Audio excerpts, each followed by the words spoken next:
కడప జిల్లా బద్వేల్ నియోజకవర్గం నుంచి శోకపూరితమైన వార్తలు వెలువడింది. ఆర్మీ ఉద్యోగి బైరెడ్డి నాగార్జున రెడ్డి ఉత్తరాఖండ్లో విధులు నిర్వహిస్తున్నాడు. ఫిబ్రవరిలో సెలవులు తీసుకుని ముదిరెడ్డిపల్లి గ్రామానికి వెళ్లిన ఆయన ఆ తర్వాత ఏప్రిల్ 1వ తేదీన ఆర్మీకి తిరిగి వెళ్లిపోవడం అన్నారు. కానీ తండ్రి నారాయణ రెడ్డికి ఆర్మీ అధికారులు ఫోన్ చేసి ఆయన ఇంకా విధులకు హాజరు కాలేదని తెలియజేశారు.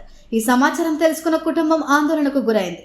ఫిర్యాదు మేరకు పోలీసులు మిస్సింగ్ కేసు నమోదు చేసి దర్యాప్తు చేస్తున్నారు. ఇక హైదరాబాద్లో విషాదం చోటు చేసుకుంది. ఉప్పల్ బగావత్ వద్ద భవన నిర్మాణం పనులు జరుగుతున్న చోట పిల్లర్ కోసం త్రవ్విన గుంటలో పడి 2 చిన్నారులు ప్రాణాలు కోల్పోయారు. అర్జున్ 8 సంవత్సరాలు మరియు మణికంఠ 15 సంవత్సరాలుగా గుర్తించిన ఈ చిన్నారులు జోగులాంబ గద్వాల జిల్లాకు చెందినవారు. వలస వచ్చి ఉప్పల్లో నివాసం ఉంటున్నారు. మంగళవారం సాయంత్రం నుంచి ఈ పిల్లలు కనిపించకపోవడంతో తల్లిదండ్రులు పోలీసులకు ఫిర్యాదు చేశారు. గాలింపులో భాగంగా బుధవారం ఉదయం గుంతలో మృతదేహాలు లభ్యమయ్యాయి.